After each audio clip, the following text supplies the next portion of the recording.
noqoto ama cid kale oo moogtay bulshada ka duwan baa noqotee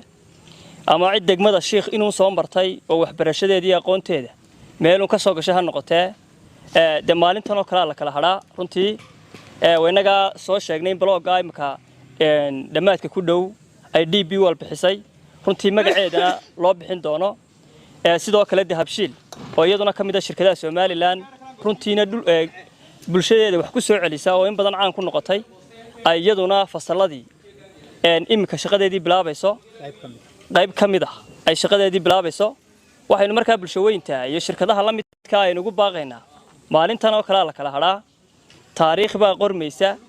waa qof shirkad waliba halkan ama